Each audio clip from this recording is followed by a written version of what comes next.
Return ചെയ്തുകൊണ്ടിരിക്കുക. ചെയ്തിട്ടുള്ള ജോലി കോഴിക്കോട് ICICI ബാങ്കിൽ ഇൻഷുറൻസ് സെക്ടറിൽ ഇന്ന് ഈ ബിസിനസ് അതെല്ലാം ഒഴിവാക്കിക്കൊണ്ട് റിട്ടേൺ ചെയ്യാം.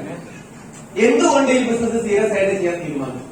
അതാണ് ഞാൻ നിങ്ങൾ പറഞ്ഞത്. ജസ്റ്റ് 2 മിനിറ്റ് മാത്രമേ എന്ത് എനിക്കുള്ള സമയമുള്ളൂ. കഴിഞ്ഞ 1/2 മണിക്കൂർ സംസാരിക്കാൻ പറയാം. അപ്പോ ഇതാണ് പറയുന്നത്, എന്ത് കാലഘട്ടം മാറിക്കൊണ്ടേയിരിക്കും, മാറ്റങ്ങൾ വന്നുകൊണ്ടിരിക്കും. മാറ്റത്തിനനുസരിച്ച് നമ്മൾ മാറിക്കൊണ്ടേയിരിക്കണം.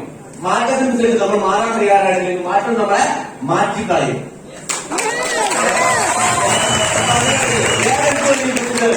സീരിയസ് ആയിട്ട് ചെയ്യാൻ തീരുമാനിച്ചു, ജോലി റിട്ടേൺ ചെയ്തു. ഒന്നുമല്ല, ഒറ്റയ്ക്ക് പണിയെടുത്ത് കഴിഞ്ഞാൽ ഒരു ദിവസം 8 മണിക്കൂർ മാത്രമേ എനിക്ക് പണിയെടുക്കാൻ പറ്റുള്ളൂ. അതായത് ഒരു മാസം 8 × 30 240 മണിക്കൂർ മാത്രമേ എനിക്ക് പണിയെടുക്കാൻ വേണ്ടി പറ്റുള്ളൂ. 240 മണിക്കൂറിന്റെ പൈസ മാത്രമേ എനിക്ക് ഒരു മാസം കിട്ടുള്ളൂ. അത് ഡെയിലി കിട്ടുകയാണെങ്കിൽ 8 മണിക്കൂറിനുള്ള കൂലി, ആഴ്ചയിൽ കിട്ടുകയാണെങ്കിൽ ആഴ്ചയിലുള്ള കൂലി, ഇത്ര മാത്രമേ കിട്ടുള്ളൂ.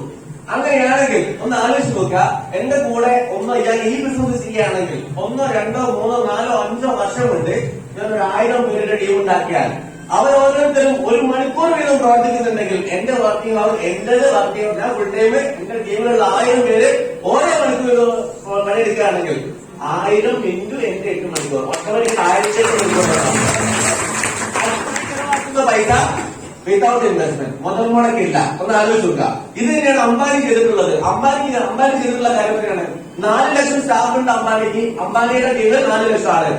4 ലക്ഷം ആളുകൾ ഒരു ദിവസം 8 മണിക്കൂർ പ്രവർത്തിച്ചു കഴിഞ്ഞാൽ 8 × 4 32 ലക്ഷം മണിക്കൂറാണ് അംബാനിയുടെ ഒരു ദിവസത്തെ വർക്കിംഗ് അവർ, അല്ലെ? അങ്ങനെയാണെങ്കിൽ 32 ലക്ഷം മണിക്കൂർ നമുക്ക് കിട്ടണമെന്നുണ്ടെങ്കിൽ എന്ത് ചെയ്യണം? ഒന്നെങ്കിൽ അംബാനിയെ പോലെ 4 ലക്ഷം സ്റ്റാഫിനെ വെച്ച് നമ്മൾ പണിയെടുക്കണം. നോട്ട് പോസിബിൾ, നമുക്ക് നടക്കില്ല. കാരണം അത്രമാത്രം ഇൻവെസ്റ്റ്മെന്റ് ചെയ്യണം. ഇനി അതല്ല, രണ്ടാമത്തെ ഓപ്ഷൻ ഉണ്ട്, 4 ലക്ഷം ദിവസം പണിയെടുക്കുക. അങ്ങനെയാണെങ്കിൽ 32 ലക്ഷം മണിക്കൂർ പണിയെടുക്കും. എന്നാൽ ഒരു സാധാരണക്കാരനെ ആവറേജ് 30 വയസ്സ് ആയിട്ടുള്ള ഈ ഹോളിൽ ഇരിക്കുന്ന ആളുകൾക്ക് പറയാനുള്ളത്, 30 വയസ്സിനടുത്ത് വ്യക്തി അതിന് അടുത്തൊരു 30 കൊല്ലം കൊണ്ട് പണിയെടുക്കാമെങ്കിൽ പോലും 10,500 ദിവസം മാത്രമേ അയാൾക്ക് പണിയെടുക്കാനുള്ളൂ.